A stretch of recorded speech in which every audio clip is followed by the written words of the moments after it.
எங்கள் மீது நம்பிக்கை வைத்து இன்னும் ஓராண்டு காலம் எங்களை இந்த பொறுப்பிலே தொடர வேண்டும் என்று ஒருமனதாக நீங்கள் தீர்மானத்தை நிறைவேற்றிய உங்களுக்கு என்னுடைய நன்றிகளை இந்த நேரத்திலே நான் தெரிவிக்கின்றேன். என்னை பற்றி உங்களுக்கு நன்றாக தெரியும். பொறுப்புகளுக்கும் பதவிகளுக்கும் நான் இருப்பவன் அல்ல. என் மீது பாசத்திலும் அன்பை வைத்து நீங்கள் வந்திருக்கிறீர்கள். அதைவிட என் மீது நம்பிக்கை வைத்து நீங்கள் வந்திருக்கிறீர்கள். அந்த நம்பிக்கை நிச்சயமாக வீண் போகாது. உங்களை பொறுப்புடன் கடமையுடன் நான் வழி நடத்துவேன்.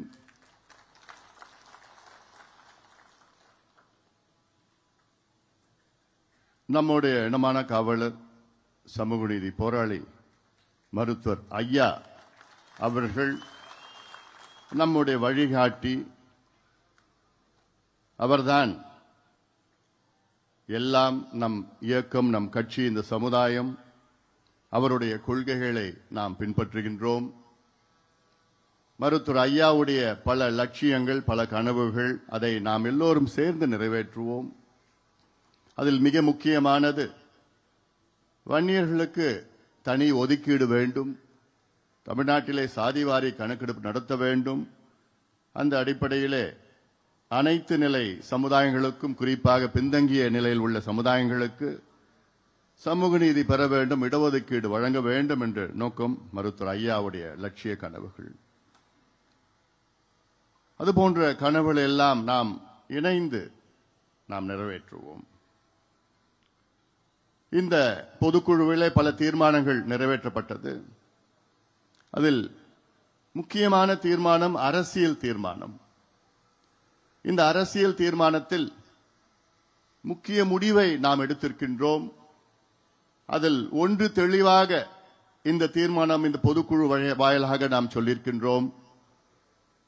வருகின்ற சட்டமன்ற தேர்தலில் ஆட்சி செய்து கொண்டிருக்கின்ற திமுக அரசை வெளியேற்றுவோம்.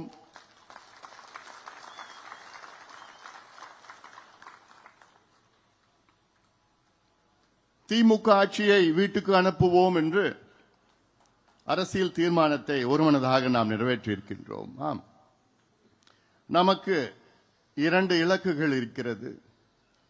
ஒன்று, யார் வர வேண்டும், அடுத்தது யார் வரக்கூடாது. இப்பொழுது நம்முடைய ஒரு இலக்கு யார் ஆட்சிக்கு வரக்கூடாது என்று தெளிவுபடுத்திவிட்டோம், முடிவாக இருக்கின்றோம். திமுக மீண்டும் ஆட்சிக்கு வரக்கூடாது என்று அதை நாம் தெளிவாக இருக்கின்றோம். அதைத்தான் நான் இந்த நடைபயணத்திலே தெரு தெருவாக வீதி வீதியாக சொல்லி வருகின்றேன். இவர்கள் வரக்கூடாது, திமுக வரக்கூடாது, திமுக மீண்டும் வரக்கூடாது. இதில் தெளிவாக இருக்கின்றோம். அடுத்தது யார் வர வேண்டும், அது முக்கியமானது.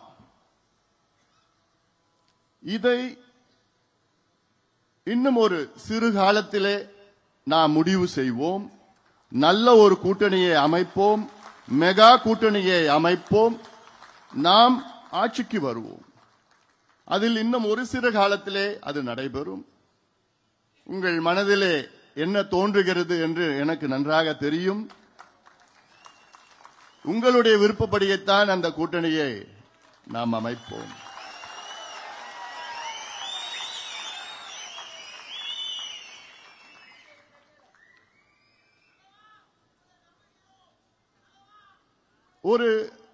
எனக்கு முன்பு பேசியவர்கள் ஒரு சிலர் சொன்னார்கள், தமிழ்நாட்டில் நம்முடைய வாக்கு விகிதம் 6 விழுக்காடு 7 விழுக்காடு.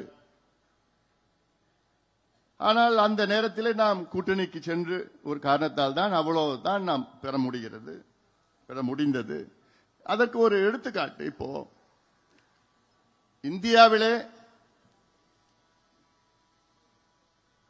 தேசிய அளவில் மொத்தம்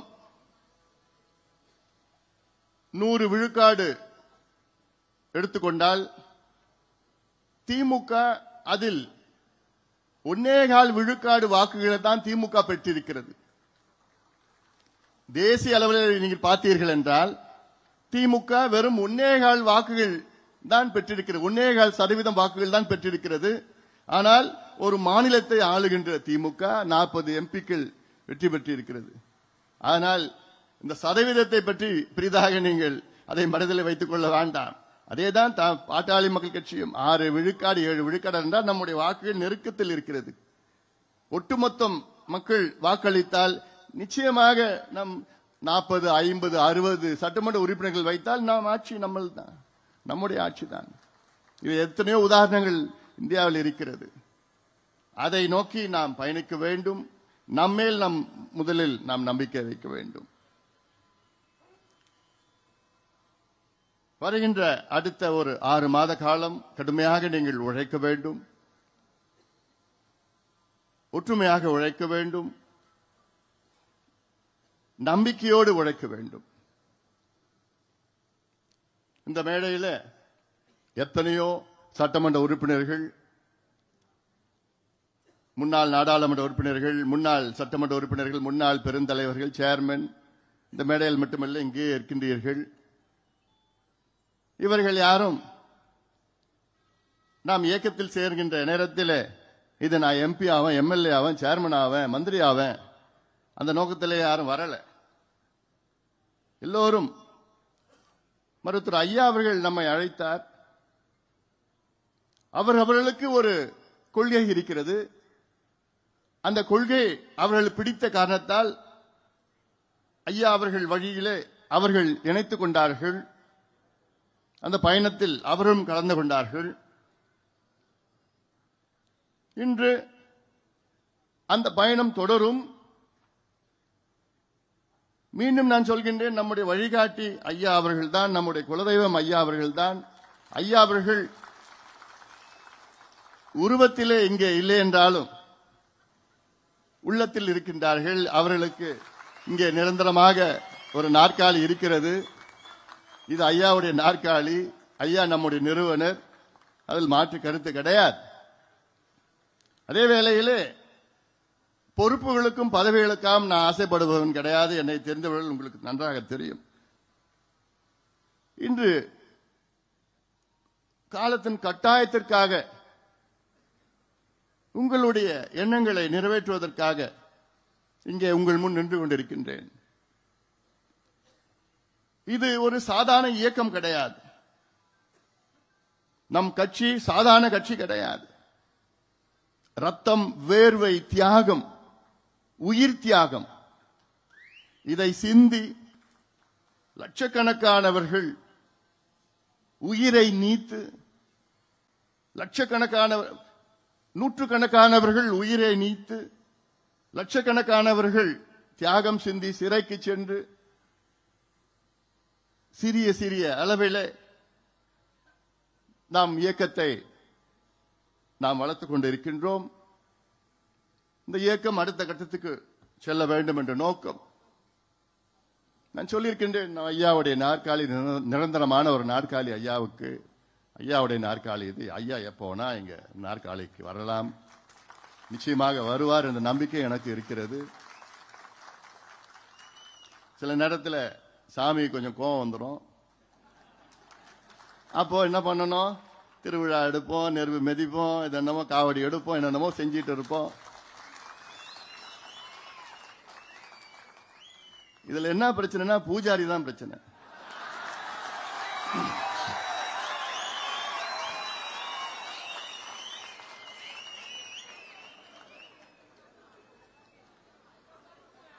நம்ம என்னென்ன செய்யறோமோ செய்கிறோம், சாமிக்கு என்னென்ன வழிபாடு செய்யறோமோ செய்யறோம்.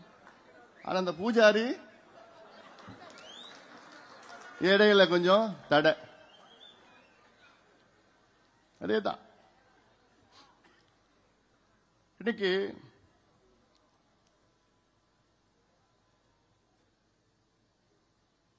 ஐயா அவர்கள்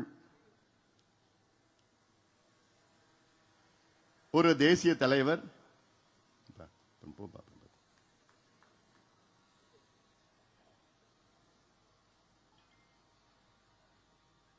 ஒரு சாதனையாளர், ஒரு சமூக சீர்திருத்தவாதி, சோசியல் ரெஃபார்மர்.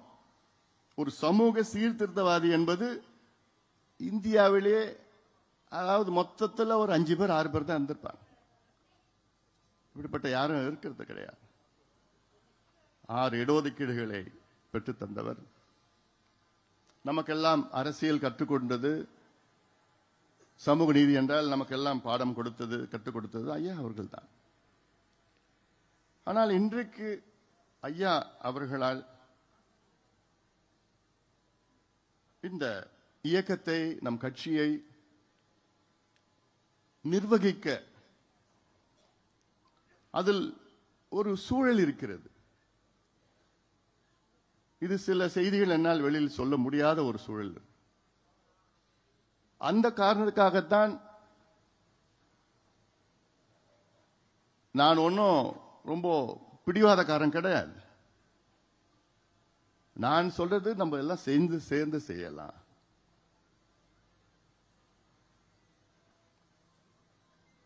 இதுவே ஒரு 5-6 ஆண்டுகளுக்கு முன்பு இப்படி ஒரு சூழல் இருந்ததுன்னா நான் யோசிக்கவே போறது கிடையாது.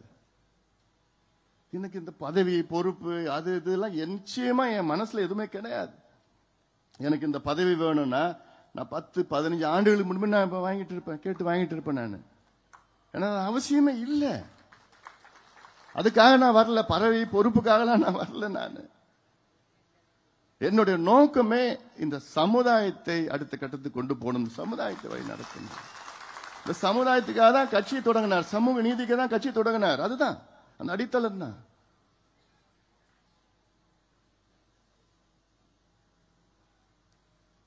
இன்னைக்கு ஐயாவை சுத்தி இருக்கின்ற ஒரு சில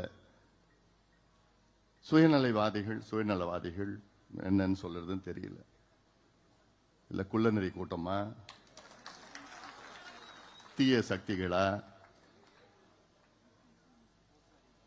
பூஜாரியா,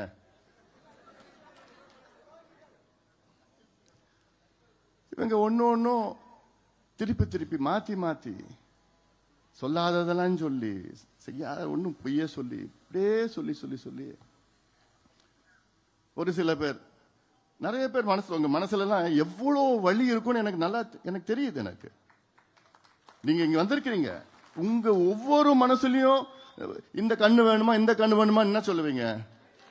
2 கண்ணு வேணும் தானே சொல்லுவீங்க. இல்ல இந்த கண்ணு தானே முக்கியம் யாராவது சொல்லுவீங்களா? உங்க வலி என்னால புரிய முடியுது. ஆனா எல்லாத்துக்கும் வேற எனக்கு வலி, எவ்வளோ வலி நான் தாங்கிட்டு இருக்கிறேன். நான் தூங்கியே எவ்வளவு நாள் ஆகுது. எவ்வளவு மனசுல நான் தாங்கிட்டு இருக்கிறேன், பாரங்களை தாங்கிட்டு இருக்கிறேன். ஆனாலும் அமைதியா இருக்கிற உங்க முன்னாடி நான் சிரிச்சிட்டு தான் இருக்கிறேன்.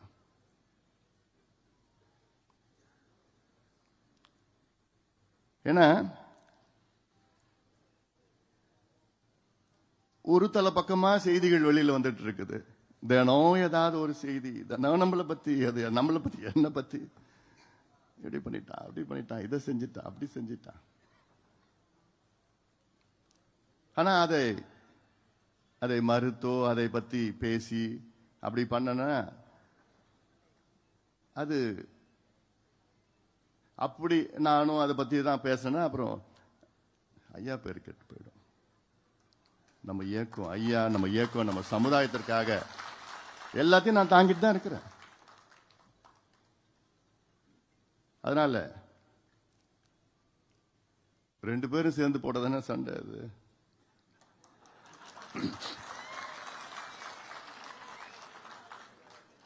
நேத்து கூட நீதிமன்றத்திலிருந்து வெளியில் வரப்போ தீர்ப்பு வந்தது. எனக்கு சுத்தமா மகிழ்ச்சி கிடையாது, சந்தோஷம் கிடையாது, வருத்தம். எனக்கு மனசுல அவ்வளவு வலியோட தான் அந்த தீர்ப்பை நான் எதிர்கொண்டேன். நான் பாலு எனக்கு ஃபோன் பண்ணி சொன்னப்போ, ஐயா நமக்கு நடத்தலான்னா, அப்படியா சரி, அவ்வளவுதான். யாருக்கு எதிர்த்து தீர்ப்பு? யார் எதிர்த்தியா அந்த தீர்ப்பு? நமக்குள்ளே ஒரு தீர்ப்பா? நமக்குள்ளே எதிர்த்து ஒரு தீர்ப்பா? அது ஒரு தீர்ப்பா?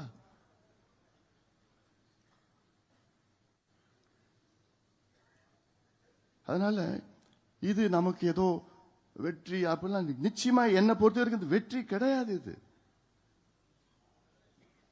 இது நம்ம குடும்பம், நம்ம எல்லாம் குடும்பம், இவ்வளவு பெரிய குடும்பம், நம்ம கட்சி, நம்ம குடும்பம்.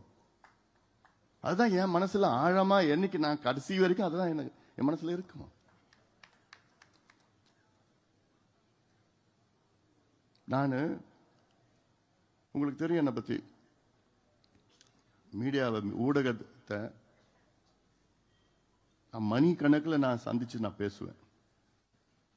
மீடியானா இது கேளு, எத்தனை கேளுன்னா கேளு, நான் பேசுறேன், நான் சொல்றேன், என்ன வேணா கேளு.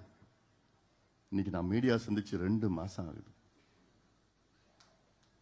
ஏன் என் வாயில ஏதாவது ஒண்ணு பிடிங்கி அதை திருப்பி திருப்பி திருப்பி திருப்பி போட்டுட்டு இருப்போம். ஒண்ணுமே இருக்கு. ஆனா இதே மீடியா நானும் நடக்கிறேன், திருப்போரூர்ல நடக்கிறேன், செங்கல்பட்டுல நடக்கிறேன், உத்தரமேரூர்ல நடக்கிறேன், கும்மிடிப்பூண்டியிலையும் திருவள்ளூர்லயும் அதெல்லாம் போட மாட்டாங்க, போடுறாங்க. ஆனா அதுக்கு அதெல்லாம் அவங்களுக்கு முக்கியத்துவம் கிடையாது. திருப்போரூர்ல, திருவள்ளூர், கும்மிடிப்பூண்டி பகுதியில் பாவம் அந்த மக்கள் 1704 ஏக்கரை இழக்கிறாங்க. அதுல ஒரு அம்மா, நான் போயிட்டு வந்து அடுத்த நாள் அந்த அம்மாவுக்கு ஹார்ட் அட்டாக் வந்து இறந்துட்டாங்க. அந்த என் நிலம் 3 ஏக்கர் தான், இறந்துட்டாங்க. ஐயோ என் நிலத்தை எடுத்துக்கிறாங்க, என் நிலத்தை. இதெல்லாம் செய்தி கிடையாது. ராணிப்பேட்டைக்கு போறேன், அங்க ஆயிரக்கணக்கான மக்கள் தினம் அந்த குரோமியம் கழிவுகளை நிலத்தடி நீர் மூலமா குடிச்சிட்டு இருக்கிறாங்க, சுவாசிச்சு இருக்கிறாங்க. பர்மிசிபிள் லிமிட் ஆஃப் குரோமியம் வந்து 0.05 milligram per litre, 0.05 milligram per litre. ஆனா அங்க 277 மில்லிகிராம் பர் லிட்டர் அங்க இருக்கு. அடையார் கேன்சர் இன்ஸ்டிடியூட்ல சொல்றாங்க அதிகமா கேன்சர் வர்றது ராணிப்பேட்டை பகுதியிலிருந்து வருது. ஆனா இதெல்லாம் ஒரு செய்தி ஊடக நண்பர்களுக்கு இல்லை. இதெல்லாம் செத்துட்டு இருக்கிறாங்க மக்கள். ஆனா உடனே எங்கேயாவது ஒரு பேட்டி, எங்கேயாவது ஒரு சின்ன இது புதாகரமாக்கி அதுல எவ்வளவு பேர் சந்தோஷப்பட்டு இருக்காங்க, எவ்வளவு பேர் சந்தோஷப்பட்டு இருக்காங்க. அதனால நீங்க தைரியமா இருங்க, நம்பிக்கையோடு இருங்கள். நான் இருக்கிறேன், உங்களுக்காக நான் இருக்கிறேன். உங்களை என்னைக்குமே நான் விட்டு கொடுக்க மாட்டேன், என்னைக்குமே உங்களை நான் விட்டு கொடுக்க மாட்டேன். காரணம் நீங்கள் போராளிகள், ஒவ்வொருவரும் நீங்கள் போராளிகள். நான் உங்களில் ஒருவன். நான் ஏதோ மேடையில் இருக்கிற மட்டும் இல்லை, நான் அங்க எனக்கு ஆசைனா நான் அங்க கீழே உட்காரணும் உங்க கூட. அதான் என்னுடைய நோக்கம், என்னுடைய ஆசை. நான் இந்த நேரத்தில் இன்னைக்கு உங்களை வழி நடத்தணும், நல்ல வழியில் வழி நடத்தணும். அடுத்த கட்டத்துக்கு நாம் செல்றோம், நம்முடைய இலக்குகளை அடைய வேண்டும், அந்த நோக்கம்தான். ஒரு சில முன்னோடிகள் கூட என்கிட்ட வந்து, ஐயா ஏன்யா பேசக்கூடாதா, பேசினா சரியா போயிடுமே. எல்லாருடைய மனசுல இருக்குதான், நிச்சயமா நியாயமான கேள்விதான். பேசிட்டா என்ன, பேசாம என்ன இருக்கு. நான் 1 முறை 2 முறை கிடையாது, 40 முறைக்கு மேல நான் பேசியிருக்கிறேன். நான் பேசாமலாம் இல்ல, நேத்து கூட நான் பேசியிருக்கிறேன். நான் எல்லாரையும் வச்சுக்கிட்ட குடும்பம் வச்சுட்டு பேசிட்டு இருக்கிறோம், உறவுகள், நண்பர்கள், தெரிஞ்சவர்கள், வெல் விஷர்ஸ் சொல்வார்கள், இவங்க எல்லாரையும் வச்சு நான் பேசிதான் இருக்கிறேன். ஆனா என்ன, காலையில ஐயா சரின்னு சொல்லுவாரு, அப்புறம் நம்ம பூஜாரி இருக்காங்கல்ல, இவனுங்க போய் அங்க போய் இல்லை அப்படின்னு சொன்ன அடுத்த நாள் காலையில இல்ல நான் அப்படி சொல்லலன்னு சொல்லி, அப்புறம் 3 நாளுக்கு அப்புறம் மறுபடியும் பேசி கெஞ்சி இல்ல என்ன, நான் எனக்கு என்ன வேணும், எனக்கு ஐயாவோட மானம் மரியாதை அதுதான் நமக்கு, அதோட நமக்கு என்ன இருக்குது. அதை நம்ம இழக்கிறது, நம்ம அது என்ன, ஐயாவோட மான மரியாதை இழந்துட்டு அப்புறம் நம்ம எதுக்கு இருக்கணும். அப்புறம் எல்லாத்தையும் நான் ஏத்துக்கிட்டேன், எல்லாத்தையும் ஒத்துக்கிட்டேன் நான். சரி, அப்புறம் மறுபடியும் இவங்கெல்லாம் சொல்லி குழப்பம் பண்ணி இல்ல வேணாம் முடியாது. கடைசியில் என்ன, இப்ப என்ன கொஞ்சம் நாளுக்கு முன்னாடி இல்ல நிர்வாகிகள்லாம் இப்ப கட்சி நிர்வாகிகளை 2 பேரும் சேர்ந்து கையெழுத்து போடுவோம்னு சொன்னது ஒத்துக்கிட்டாரு. 10 நாளுக்கு 15 நாளுக்கு முன்னாடி ஒத்துக்கிட்டாரு. இப்ப நாளுக்கு கொஞ்சம் 5 நாள் 6 நாள் இல்ல நான் மட்டும் தான் போடுவேன்.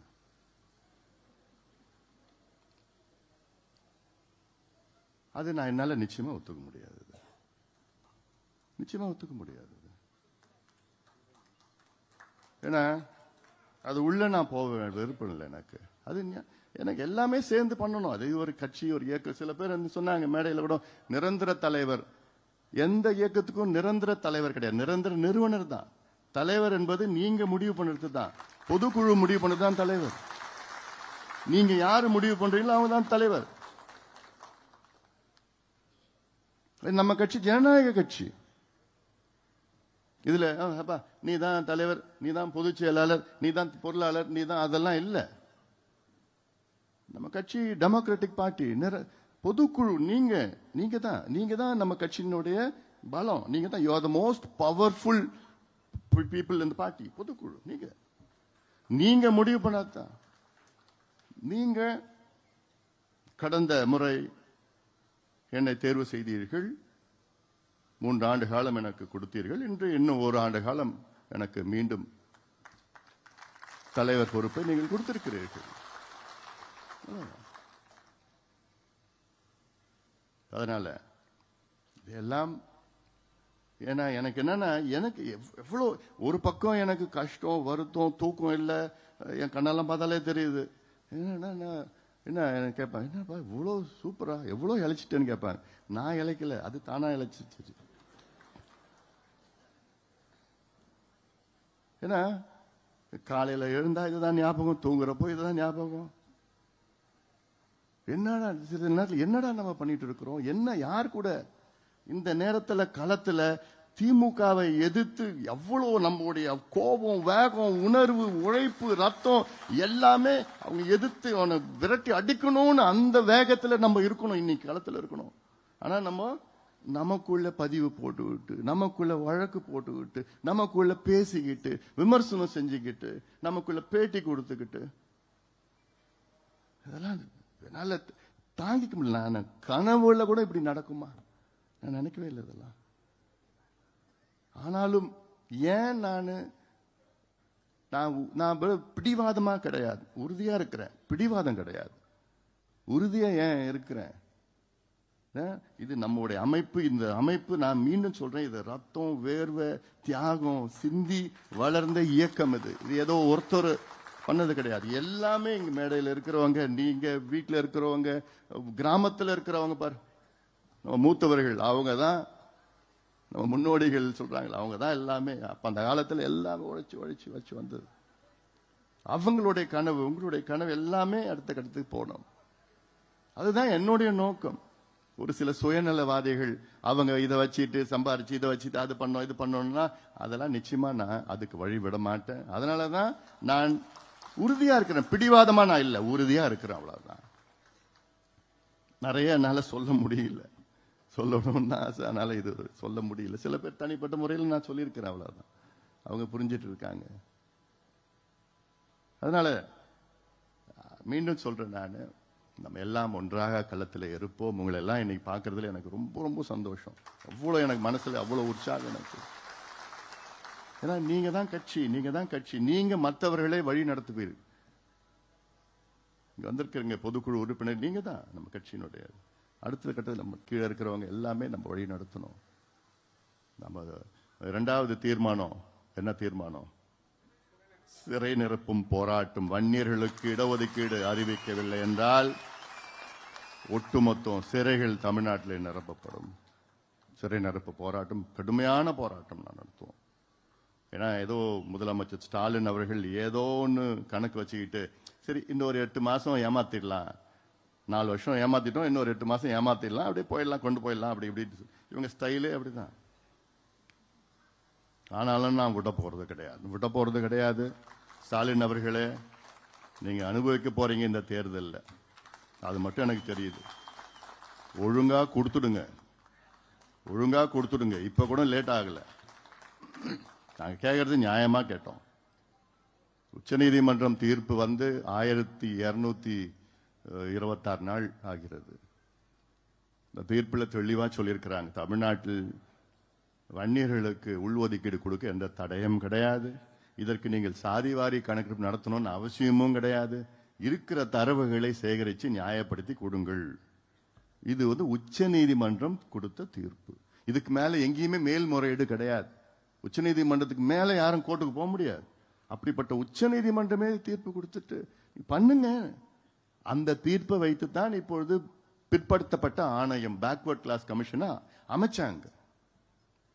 அந்த பேக்வர்ட் கிளாஸ் அமைச்சுக்கிட்டு அதுல வந்து ஒரு ஜிஓ பாஸ் பண்றாங்க. என்ன, உச்ச நீதிமன்றம் தீர்ப்புல 68 பேராகிராஃப் 73 பேராகிராஃப் வைத்துத்தான் இதற்கு வன்னியர்களுக்கு உள்ஒதுக்கீடு கொடுக்க பரிந்துரை செய்யுங்கள். எவ்வளவு நாள்ல? 3 மாசம். நாங்க உற்சாகமா இருந்தோம். 3 மாசத்துல வந்துடும் ஐயா, எப்படியாவது இந்த பிள்ளைங்களுக்கு படிப்பு கிடைச்சிடும் ஐயா, எப்படியாவது வேலை கிடைச்சிடும், டிஎன்பிசில வந்துடும், எப்படியாவது வந்துருவாங்க டாக்டர், சந்தோஷமா இருக்கு. 3 மாசம் சரி பரவாயில்ல. அப்புறம் பார்த்தோம் உற்சாகம் 3 மாசம் நெருங்க. ஒரு முறை நம்ம முதலமைச்சர் போய் கேட்டேன். இப்ப பாக்குறப்போ இது 3 மாசம் சொல்றீங்களே, நெருக்கம் வந்துடுச்சு, இன்னும் முடியல. இல்ல இது முடிஞ்சது. அடுத்தது வந்தா கூட நான் ஒரு ஸ்பெஷல் அசம்பிளி செஷன் வைக்கிறேன், ஸ்பெஷல் செஷன் வைக்கிறேன் சொல்றாரு முதலமைச்சர். என்கிட்ட சொல்றாரு, ஓ இதெல்லாம் நான் நம்பணும். நான் எவ்வளோ இப்ப தெரியுது. நம்பி பரவாயில்லப்பா, சிஎம் வந்து வன்னியர்களுக்கு இடஒதுக்கீடு கொடுக்க ஸ்பெஷல் செஷன் வைக்கிறேன்னு சொல்லிட்டாரு. எல்லாம் வெளியில சொல்லிட்டு இருந்தேன். அப்பதான் தெரியுது ஆப்பு வச்சுட்டாரு. அதன் பிறகு 3 மாதம், அப்புறம் பிறகு பார்த்தா 3 மாதம் இல்ல 6 மாதம் எக்ஸ்டென்ஷன், அப்புறம் இன்னொரு 6 மாசம், அப்புறம் இன்னொரு 6 மாசம், 2 வருஷம் போயிடுச்சு. பேக்வர்ட் கிளாஸ் கமிஷனுடைய பதவி காலமே 3 வருஷம் தான். 2 வருஷம் போயிடுச்சு. இப்ப 2 வருஷம் போன காலத்துல இப்ப என்ன பண்ணிருக்காங்க, ஒரு வாரத்துக்கு முன்னாடி என்ன பண்ணிருக்காங்க அரசாணை என்னன்னா, ஓராண்டு கால நீடிப்பு. அவங்க பொறுப்பு பதவி காலம் இருக்கிறதே 6 மாசம் தான். இவங்க ஆனா கொடுக்கிறது ஓராண்டு கால நீடிப்பு. அப்ப என்ன அர்த்தம்னா, இந்த எலெக்ஷனுக்கு முன்னாடி வந்துடக்கூடாது. இந்த எல்லாமே எலெக்ஷனுக்கு பிறகு. நீங்க இருக்க போறது இல்ல எலெக்ஷனுக்கு பிறகு. உனக்கு எதுக்கு அந்த வேலை எல்லாம்? அடுத்தது நாங்க தான் வர போறோம், நாங்க பாத்துக்க போறோம். இவ்வளோ ஒரு ஏமாத்தி, இவ்வளோ ஒரு பித்தலாட்டம். இது ஏதோ ஜாதி பிரச்சனை இல்லையா, இது தமிழ்நாட்டின் முன்னேற்ற பிரச்சனை. It is not a cost problem, it is Tamil Nadu's developmental problem. இவ்வளோ பெரிய ஒரு சமூகம், 18 விழுக்காடு மக்கள் தொகை உள்ள ஒரு சமூகம். இந்த சமூகம் முன்னேறினால் தமிழ்நாடு முன்னேறும். சிம்பிள் எக்கனாமிக் ஃபார்முலா, சாதாரண ஒரு ஃபார்முலா, லாஜிக். ஆனா இந்த சமுதாயம் வளரக்கூடாது, இப்படியே அடிமையா இருக்கணும், குடிகாரனா இருக்கணும், கஞ்சா பயன்படுத்தணும், படிப்பறிவு இல்லாம இருக்கணும், குடிசையில வாழணும், ஆடு மாடு மேய்க்கணும், ஓட்டு மட்டும் போடணும். தேர்தல் வந்ததுன்னா பாட்டிலும் காசும் கொடுப்பாங்க, ஓட்டு போட்டுட்டு இவங்க ஆட்சியில இவங்க குடும்பம் சந்தோஷமா இருக்கணும், கொள்ளடிச்சிட்டு இருக்கணும். தான் காலகாலமா இதே போன்ற பட்டியலின சமுதாயம், தாழ்த்தப்பட்ட சமுதாயம், இந்த 2 சமுதாயங்களும் ஏமாத்தி இந்த திமுக ஆட்சிக்கு வந்தது. இந்த 2 சமுதாயங்களும், வன்னியர் சமுதாயமும் பட்டியலின சமுதாயமும், வருகின்ற சட்டமன்ற தேர்தலிலே முழுமையாக திமுகவை புறக்கணிக்க வேண்டும், முழுமையாக புறக்கணிக்க வேண்டும். ஏனால் இந்த 2 பெரிய சமுதாயங்களுக்கு தொடர்ந்து துரோகங்களை ஸ்டாலின் அவர்கள் செய்து வருகின்றார்கள்.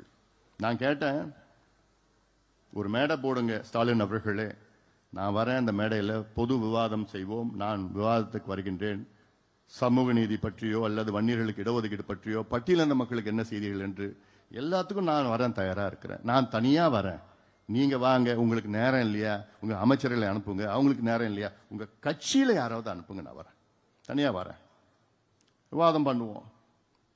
நிச்சயமாக அவர்களால் சமூக நீதி பற்றி பேசுவதற்கு கூட திமுகவுக்கு தகுதி இழந்துவிட்டது. தகுதி இல்லாத ஒரு கட்சி. சமூக நீதியின் விரோதிகள் திமுக, சமூக நீதியின் துரோகி திமுக, வன்னியர்களின் துரோகி விரோதிகள் திமுக. இன்னும் போக நீங்க பார்க்க போறீங்க எவ்வளவு வன்மம் இந்த சமுதாயத்தின் மேல, எவ்வளவு வன்மம். பட் ரோட்ல, ஆலந்தூர் பட் ரோடு இருக்குது. அந்த பட் ரோட்ல வன்னியர் சங்கம் ஒரு ஆபீஸ் ஒன்று இருக்குதாங்க. இது 40 ஆண்டு காலமாக அந்த வன்னியர் சங்கம் அலுவலகம் இருக்கு. பழைய பில்டிங், வெள்ளக்காரங்காலத்தில் கட்டின பில்டிங். அந்த பில்டிங்ல என்னன்னா அந்த பிள்ளைங்க படிச்சுட்டு இருக்கிறாங்க. அங்க தங்கறது சென்னையில் எங்கேயும் இல்லைன்னா அங்க போய் தங்கி படிப்பாங்க. அங்க இருக்கிற இந்த டிஎன்பிஎஸ்சி குரூப் 1 அதுக்கு ப்ரிப்பேர் பண்ணுவாங்க, இல்ல வேலைக்கு போவாங்க, இல்லாட்டி அங்க ஏதோ படிச்சுட்டு இருக்காங்க இந்த பிள்ளைங்க. அதுக்கு அந்த பயன்படுத்திட்டு இருக்காங்க. இத மூடணும், இத இழுத்து மூடணும், இதை அபகரிக்கணும் அப்படின்னு வன்மமாக செயல்பட்ட திமுக. சாதாரணமா சொல்ல, வன்மமா எவ்வளோ பேர் வச்சிருக்கிறாங்க. 40 ஆண்டு காலமாக அந்த சொத்தை நம்ம பயன்படுத்திட்டு வரோம். அத 200 போலீஸ் நினைச்சு பாருங்க. 200 போலீஸ் திடீர்னு காலை 200 போலீஸ் போய் அங்க போய் அந்த பிள்ளைங்க படிச்சுட்டு இருக்கிற பிள்ளைங்களை வெளியில அனுப்பி வச்சு அவனுங்க இதில் புட்டியெல்லாம் விட்டுட்டாங்க உள்ள. வெளியில அந்த பிள்ளைங்க மட்டும் வெளியில அனுப்பிச்சு விட்டுட்டு பூட்டிட்டு சீலை வச்சுட்டு வரான். கொஞ்ச நாளுக்கு முன்னாடி 40 ஆண்டு காலம் வன்னியர் சங்கம் ஆபீஸ் அது. அங்க படிச்சுட்டு இருக்காங்க பிள்ளைங்க. அப்போ உனக்கு வேற எந்த சொத்தும் எவ்வளவு பேர் கொள்ளடிச்சிட்டு இருக்கிறாங்க. அதெல்லாம் ஒண்ணு கண்ணுக்கு படல. ஒரு வன்னியர் சங்கம் பில்டிங், வன்னியர் பிள்ளைங்க பசங்க படிக்கிறது, அதை தான் நீ மூடணும், பூட்டு போட்டு சீல் போட்டு போடணும். எங்கிருந்தே வந்தது இந்த சமுதாயத்து மீது இவ்வளவு வன்மம், இவ்வளவு கோவம் இந்த சமுதாயத்து மேல? என்ன உனக்கு என்ன துரோகம் பண்ணாங்க இந்த சமுதாயம்? அதன் பிறகு பாலு கூப்பிட்டு வச்சு என்ன பண்றீங்களோ தெரியாது, அதை திறங்கன்னு சொல்லி அடுத்த நாள் ஹைகோர்ட்டுக்கு போய் அடுத்த நாளே அந்த சீலை உடைச்சி வை. அன்னைக்கு லஞ்ச் மோஷன், அன்னைக்கு மத்தியானமே லஞ்ச் மோஷன் கோர்ட்ல மூவ் பண்ணி முடியாத சீலை உடைச்சி பிள்ளைங்க உள்ள அனுப்பிச்சு விட்டது அன்னைக்கு. ஆனா அதை விட நிறுத்தல திமுக. என்ன பண்ணாங்க? உச்ச நீதிமன்றம். நினைச்சு பாருங்க, இது ஒரு சாதாரண ஒரு விஷயம். 40 வருஷமா அனுபவிச்சுட்ட ஒரு பில்டிங் சுப்ரீம் கோர்ட் போறாங்க. அந்த சுப்ரீம் கோர்ட்ல யார தெரியுமா வைக்கிறாங்க? Attorney general of India.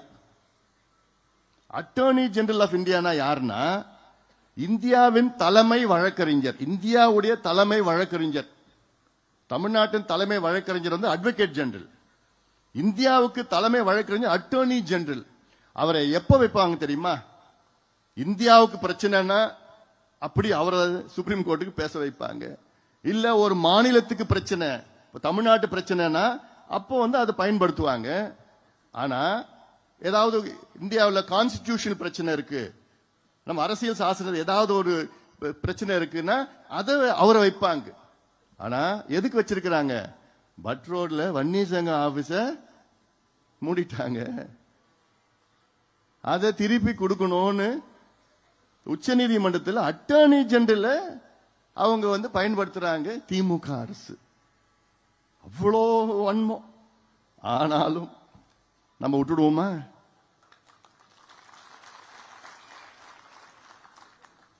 நம்மளும் வச்சோம். யாரு? ஒரு நல்ல அட்வொகேட். அவ்வளவுதான் நம்மளால முடியும். ஏன்னா நியாயம் நம்ம பக்கம் இருக்கு. 4 நாளுக்கு முன்னாடி பாலு டெல்லிக்கு அனுப்பிச்சு விட்டேன், போனார், சுப்ரீம் கோர்ட் போனாரு. இன்னும் கொஞ்சம் ஒரு சீனியர் அட்வொகேட், அவ்வளவுதான்.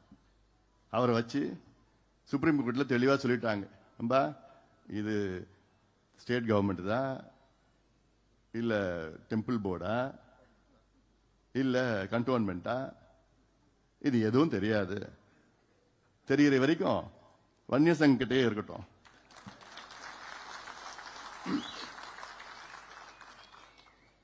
வழக்கு நடத்துங்க. அது எப்படியாவது ஒரு 3-4 வருஷம் ஆயிடும். அதுக்குள்ள இவங்க இருக்க போறதில்லை. அப்போ இது மாதிரி எவ்வளோ உதாரணங்கள் இருக்கு. ஏன் இந்த சமுதாயம் என்ன உங்களுக்கு பண்ணுச்சியா? இன்னைக்கு நீங்க வச்சிருக்கிற 127 எம்எல்ஏ 23 எம்எல்ஏ அதிகமா எம்எல்ஏ கொடுத்து இந்த சமுதாயம் தான் உங்களுக்கு, திமுகவுக்கு 5 எம்பி கொடுத்துள்ள இந்த சமுதாயம் உங்களுக்கு. அப்புறம் ஏன் இந்த சமுதாயத்தை நீங்க துரோகம் பண்ண நீங்க துடிக்கிறீங்க? என்ன உங்க நினைப்பு அதுல? அதனால்தான் நான் கேட்கிறேன். சட்டம் இருக்குது, அதிகாரம் இருக்கிறது, எல்லாம் இருக்குது. ஆனா மனசு மட்டும் ஸ்டாலின் அவர்களுக்கு இல்ல. இந்த சமுதாயம் வளரக்கூடாது, முன்னேறக்கூடாது. இது மட்டும் இல்ல, பட்டியலின சமுதாயம் வளரக்கூடாது, முன்னேறக்கூடாது. இதே நோக்கம்தான். அதனால்தான் சாதி வாரிய கணக்கெடுப்பு நடத்த மாட்டோம் திருப்பி சொல்லிட்டு எவ்வளவு ஒரு பொய்யை மீண்டும் மீண்டும் சொல்லிக் கொண்டிருக்கின்ற முதலமைச்சர் ஸ்டாலின் அவர்களே, நிச்சயமாக இந்த தேர்தலில் மிகப்பெரிய பாடத்தை உங்களுக்கு புகட்டுவார்கள். ஏன்னா இந்த தேர்தலில் தமிழ்நாட்டில் உள்ள அனைத்து தாய்மார்கள், பெண்கள் ஒரு ஓட்டு கூட திமுக போட மாட்டாங்க. அவ்வளோ கோபத்தில் இருக்கிறாங்க. பெண்களுக்கு பாதுகாப்புனா, பெண்கள்னா என்ன, சின்ன பிள்ளைகளையா, பெண் பிள்ளைகள், 4 வயசு பெண் குழந்தைகளுக்கு பாதுகாப்பு இல்லை, 8 வயசு பெண் குழந்தைகளுக்கு பாதுகாப்பு இல்லை. தினம் செய்திகள் வந்துட்டு இருக்கு. கேட்டா நாங்க ஒவ்வொரு சம்பவமும் நம்ம எப்படி நாங்க காப்பாத்துவோம்? ஏதோ அங்கங்க நடக்குது. அங்கங்க எப்படியா நடக்கும்? அந்த சூழலை நீங்க ஏற்படுத்திருக்கிறீங்கல்ல. குடிச்சிட்டு கஞ்சா அடிச்சுக்கிட்டு எங்க பார்த்தாலும் கஞ்சா கிடைக்குது, எங்க பார்த்தாலும் அபின், காக்கைன், ஹெரோயின், போதைப் பொருட்கள் கிடைக்குது, எங்க பார்த்தாலும் மது கிடைக்குது. போதையெல்லாம் அவன் என்ன பண்றான்னு அவனுக்கு தெரியல, மிருகமா மாறிடுறான். அப்புறம் ஏன் அதை விற்க வைக்கிறீங்க? ஏன் நீங்க விற்கிறீங்க? ஏன் அனுமதிக்கிறீங்க? அதெல்லாம் நான் சொல்றேன், மீண்டும் சொல்றேன், என்கிட்ட ஆட்சி இருந்ததுன்னா இது போன்ற ஒரு சம்பவம் நடக்காது. ஏன்னா ஒண்ணு, மது இருக்காது, போதைப் பொருட்கள் இருக்காது. அதை மீறி யாராவது இப்படி பண்ணிக்கின்னு ஒருத்தம் பண்ணா போதும், முடிச்சிடணும். அவ்வளவுதான். ஒருத்தனை முடிச்சுட்டா அடுத்தது யோசிப்பானா? ஐயோ நம்மளெல்லாம் உள்ளெல்லாம் தள்ள மாட்டான், முடிச்சுடுவான். அந்த பயம் இருக்கணும் யா. அந்த பயம் இருந்தாதான் யா இந்த மிருகங்கள்லாம் அடங்கி கிடக்கும். அந்த பயம் இருக்கணும். இதுதான் ஏன் செய்யணும்? இதுக்கு தைரியம் வேணும்யா, இதுக்கு தில்லு வேணும். இவங்க கிட்ட இருக்குதா? இருக்குது. இதை அதே போன்ற தமிழ்நாட்டில் இந்த சட்டமன்ற தேர்தல் ஒரே ஒரு விவசாயி கூட ஓட்டு போட மாட்டான். ஒரு விவசாயி கூட ஓட்டு போட மாட்டாங்க இந்த இவங்க திமுக. ஏன்னா அவ்வளோ கோபத்தில் இருக்கின்றார்கள். இவங்க நினைச்சிட்டு இருக்கிறாங்க ஏதோ ஒன்று காசு கொடுத்துடலாம், இதை கொடுத்துடலாம், அதை கொடுத்துடலாம். எதை கொடுத்தாலும் நான் போறது கிடையாது. என்னுடைய ஒரு ஆசை, சட்டமன்ற தேர்தலில் திமுக எதிர்கட்சியா கூட இருக்கக்கூடாது. அந்த நிலை வரும், நான் வர வைப்பேன். நீங்க பார்த்துட்டே இருங்க, நிச்சயமா அதை நான் வர வைப்பேன். அதை பண்ணுவேன். என்னால முடியும். என்னால அதில் வியூகங்கள் இருக்கிறது. அது வியூகங்களை வகுத்து அதை செயல்படுத்துவது நீங்கள் தான். உங்களை நம்பிதான் இதெல்லாம் நான் பேசிட்டு இருக்கிற மேடையில், புரியுதா? உங்களை நம்பிதான் நான் பேசிட்டு இருக்கிறேன். அதனால நீங்க தான் அதெல்லாம் செய்யணும். நீங்க தான் அதை செய்து அதை முடிக்க வேண்டும். நிச்சயமாக அதை பல மாற்றங்கள் நாம் கொண்டு வருவோம். நம்ம நெருக்கத்துக்கு வந்துட்டோம். கொஞ்ச நாள் தான். இவ்வளோ கஷ்டப்பட்டு, இவ்வளோ காலமா கஷ்டப்பட்டு ஐயாவுடைய கனவு பார்த்தீங்கன்னா 46 வருஷம், 46 ஆண்டு காலம் உழைத்து கொள்கைகளை வகுத்து போராட்டம் செய்து இன்னைக்கு வரைக்கும், இன்னைக்கு கூட ஐயாவுடைய கனவு ஒண்ணு கூட நிறைவேற்றல. இடஒதுக்கீடு 20% நமக்கு ஒட்டுமொத்தமாக கிடைச்சி வாங்கியிருக்கு. ஆனாலும் இந்த சமுதாயத்துக்கு தனியாக கிடைக்கணும். பட்டியலின மக்களுக்கு 2 விழுக்காடு கூடுதலாக இருக்க வேண்டும். வன்னியர்கள் போன்று இருக்கின்ற மற்ற சமுதாயங்களுக்கு அதுக்கு அவங்க சமுதாயத்துடைய சமூக பின்தங்கிய நிலை, மக்கள் தொகைக்கு ஏற்ப அவர்களுக்கு இடஒதுக்கீடு, அவர்களுக்கு நலத்திட்டங்கள், அவர்களுக்கு வேலை வாய்ப்புகள் இதெல்லாம் உருவாக்கு. அதெல்லாம் நம்மள மட்டும்தான் செய்ய முடியும். ஏன்னா நமக்கு அது உணர்வு பூர்வமா நமக்கு நம்ம டிஎன்ஏல இருக்கு, ரத்தத்தில் இருக்கு, டிஎன்ஏல இருக்குது. அதெல்லாம் செய்யணும், அந்த மக்களுக்கு செய்யணும்னு என்னோட டிஎன்ஏல இருக்கு.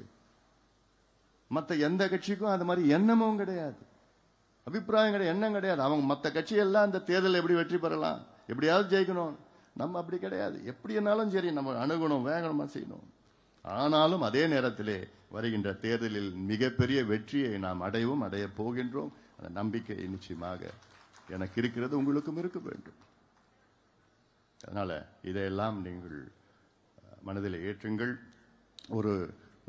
ஒரு வாரத்துக்கு முன்பு வந்து டெல்லியில் எலெக்ஷன் கமிஷன்ல இருந்து எனக்கு ஒரு லெட்டர் வந்தது. அந்த லெட்டர்ல என்ன சொல்லியிருக்குன்னா, மாம்பழம் சின்னம் நமக்கு கொடுத்துருக்குறாங்க.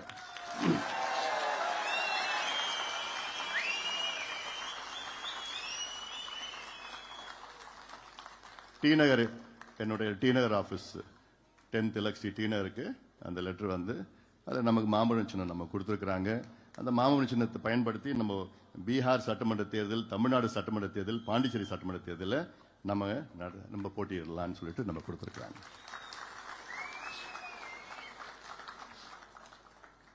அதனால இதெல்லாம் இன்னும் எவ்வளோ இருக்குது. இதெல்லாம் இப்போ நம்ம இது இப்படிலாம் நம்ம நிறைய விஷயம் வெளியில சொல்ல மாட்டேன். அதனால அன்றாடம் நடக்கும். அது என்ன நடக்கணுமோ சரியா நடக்கும். மீண்டும் நான் சொல்றேன், நம்ம வந்து இவங்க நமக்கு போட்டி, இவங்க நம்ம எதிரி, அதெல்லாம் நம்ம எதுவுமே கிடையாது. எல்லாம் நம்ம எல்லாம் என்னுடைய ஆசை விருப்பம் எல்லாம் ஒன்னா சேர்த்து நம்ம பண்ணணும். அந்த நோக்கம் விருப்பம் நமக்கு சின்ன ஒரு இடத்துல பலவீனமா இருக்கக்கூடாது. எல்லாம் வாங்க எல்லாம் வழி நடத்தி எல்லாம் ஒன்னா சேர்ந்து நம்ம ஒற்றுமையா செய்ய வேண்டும் என்ற நோக்கம், அந்த எதிர்பார்ப்பு தான் என்னிடம் இருக்கிறது. மீண்டும் சொல்கின்றேன், அந்த பிடிவாதத்திற்கு நான் பிடிவாதக்காரன் கிடையாது, உறுதியானவன். நான் உறுதியானவன், ஆனால் பிடிவாதக்காரன் கிடையாது. யாராவது வந்து சொல்லி பேசி கன்வின்ஸ் பண்ண நான் கன்வின்ஸ் ஆயிடுவேன். இன்னைக்கு இருக்கிற சூழல் அப்படிப்பட்ட சூழல் இருக்கிறது. அதனால மீண்டும் பல செய்திகள் என்னால் வெளியில சொல்ல முடியாது, சொல்ல போறதும் கிடையாது. ஆனாலும் அதே வேளையில் என்னென்ன செய்ய வேண்டுமோ அதை நான் செய்வேன். உங்களை நிச்சயமாக ஒரு பொழுதும் நான் விட்டுக் கொடுக்க மாட்டேன். நீங்க மேடையில் இருக்கின்றவங்க யாருமே, நிர்வாகிகளும் சரி, யாரையும் நான் என்னால் விட்டுக் கொடுக்க முடியாது. அதுக்காகத்தான் இது போன்ற ஒரு சூழல் இருக்கிறது. அதனால இதையெல்லாம் நாம் அதை கடந்து வருவோம், கடந்து நாம் செல்வோம், நம்முடைய இலக்குகளை அடைவோம், நம்முடைய கனவுகளை, ஐயாவுடைய கனவுகளை, நம் முன்னோடிகளுடைய கனவுகளை நாம் நிறைவேற்றுவோம், தமிழ்நாட்டை மீட்டெடுப்போம். அதற்காகத்தான் இந்த நடைபயணம், தமிழக மக்களுடைய உரிமைகள் மீட்பு பயணம். இந்த பயணத்தை மிக சிறப்பாக இவ்வளவு காலமா எனக்கு ரொம்ப சந்தோஷமா இருக்கு. திருப்போரூர்ல இருந்து அப்புறம் செங்கல்பட்டு, அப்புறம் உத்தரமேரூர், அப்புறம் காஞ்சிபுரம், ஸ்ரீபெரும்புத்தூர், அதுக்கப்புறம் வந்து மதுரவாயில் பண்ணோம், அப்புறம் அம்பத்தூர் பண்ணோம், கும்மிடிப்பூண்டி, திருவள்ளூர், அதுக்கப்புறம் வந்து திருத்தணி, அதுக்கப்புறம் வந்து சோளிங்கர், ராணிப்பேட்டை, வேலூர், வாணியம்பாடி, திருப்பத்தூர் மன்மதராசா மழையில நிக்க வச்சிட்டாரு. நல்லா என்ன இந்த மாதிரி நடக்கிறோம், அவ்வளவுதான். ஆனா எப்போ வேலூர் இருந்தாலும் மழை பெய்யுது, வருது. நடைபயணம் நான் எல்லா ஊருக்கும் வர போறேன். நான் வர அவசியம் வருமா? எல்லா ஊருக்கும் நான் நடைபயணம் இருக்குதுமா. இப்போ இன்னும் சொல்ல போனா இப்ப இந்த பொதுக்குழுனால இப்போ இந்த ஒரு நாள் நின்று போச்சு. பொதுக்குழு முடிச்சோன்னு திருப்பி வருது நடைபயணம். தொடர்ந்து எல்லா ஊருக்கும் வரேன் நான். எல்லா ஊருக்கும், சேலத்துலயோ டெல்டாவோ எல்லா மாவட்டத்துக்கும் நான் அவசியம் வரேன். கன்னியாகுமரி போயிட்டு கன்னியாகுமரி வரைக்கும் நான் போறேன் நான். அதனால எல்லா ஊருக்கும் நான் அவசியம் வரேன் நான். அதற்கு நீங்க நல்லா ஏற்பாடு பண்ணுங்க. எனக்கு ஒரே ஒண்ணு, இந்த நடைபயணத்துல என் தம்பிகளுக்கு ஒரே ஒரு வேண்டுகோள். என் தங்கைகள் எப்பவுமே நல்ல டீசெண்டா, எப்பவுமே நல்ல சந்தோஷம் இருப்பாங்க. என் தம்பிகள் என்ன பண்ணிடுறான், நடைபயணத்துல சைட்ல நின்னுக்கிறான். என்ன வந்து பொதுமக்களை பார்க்க விட மாட்டான். ஆர்வமா வரான், சத்தம் போடுறான், கொடியை பிடிக்கிறான், எல்லாம் பண்றான். கொஞ்சோண்டு தள்ளுடா, நான் கொஞ்சம் பொதுமக்களை பார்க்கணும்டானா ஒரு 10 செகண்ட் தள்ளுவான். அப்புறம் மறுபடியும் முந்தி அடிச்சுக்கிட்டு போறான். எனக்கு வந்து பொதுமக்களை எனக்கு கொஞ்சம் பார்க்கணும், பொதுமக்களும் என்ன பார்க்கணும். எனக்கு பொதுமக்களை பார்த்து ஒரு வணக்கம் வச்சு ஒரு கை நீட்டினா எனக்கு ஒரு சந்தோஷமா இருக்கும். ஆனா அவ்வளவு ஆயிரக்கணக்கான என் தம்பிகள், என் தங்கைகள் இந்த நடைபயணத்துல கலந்துகிட்டு என் கூட அவ்வளவு வேகமா நடந்து வந்து அவ்வளவு எழுச்சியா இருக்கிறதுல எனக்கு ரொம்ப ரொம்ப சந்தோஷம் இருக்குது. அத்தனை நிர்வாகிகள் நடத்திய அத்தனை நிர்வாகிகளுக்கு என்னுடைய வாழ்த்துக்கள், பாராட்டுகள். நடத்தி நிச்சயமாக போட்டி போட்டுட்டு இங்கே கூட்டமா நாங்க இதோட அதிகமா கூட்டம், இன்னும் அதிகமா நாங்க செய்வோம்னு அந்த போட்டி நிச்சயமாக ஆரோக்கியமான போட்டியா நான் பார்க்கின்றேன். அந்த வகையில உங்களை எல்லாம் இன்று சந்திப்பதில் மிக்க மகிழ்ச்சி. நம்பிக்கையோடு செல்லுங்கள், தைரியமாக செல்லுங்கள். நிச்சயமாக நாளை நமது. அந்த நம்பிக்கையோடு நாம் எல்லாம் செல்வோம். உங்களுக்கெல்லாம் உணவு ஏற்பாடு செய்யப்பட்டிருக்கிறது. இன்னைக்கு சனிக்கிழமை, ஆனாலும் நல்ல உணவு. நானும் உங்க கூட தான் சாப்பிட போறேன். எல்லாமே அவசியமா சாப்பிட்டு எல்லாம் அடிச்சு பிடிச்சி பண்ணாம எல்லாமே அமைதியா சாப்பிட்டு நிறைய இருக்குது. அதெல்லாம் சாப்பிடுங்க. சாப்பிட்டுட்டு பத்திரமா வீட்டுக்கு போங்க. யாரும் அவசரமா வேகமா வண்டியெல்லாம் வாகனம்லாம் ஓட்டக்கூடாது. அமைதியான முறையில் பத்திரமா நீங்க போங்க. களத்திலே உங்களை சந்திப்போம். தைரியமாக நம்பிக்கையோடு செல்லுங்கள். நன்றி. இந்த பொதுக்குழுவை சிறப்பாக ஏற்பாடு செய்த இங்க ஏழுமலை உள்ளிட்ட அனைத்து நிலை நிர்வாகிகளுக்கும், ஏன்னா இது திடீர்னு ராத்திரி 8 மணி 9 மணிக்கு தீர்ப்பு, அதன் பிறகுதான் இந்த ஏற்பாடு இது நடக்குமா, காலையில இப்படி அப்படிலாம் ஒரு நம்பிக்கை இது இருந்தது. அதை சிறப்பாக நடத்தி கொண்டிருக்கின்ற அனைத்து நிர்வாகிகளுக்கும் என்னுடைய வாழ்த்துக்கள், பாராட்டுக்களை தெரிவிக்கின்றேன். இப்பொழுது நன்றி ஏழுமலை மாவட்ட செயலர் ஏழுமலை நன்றி சொல்லுங்க.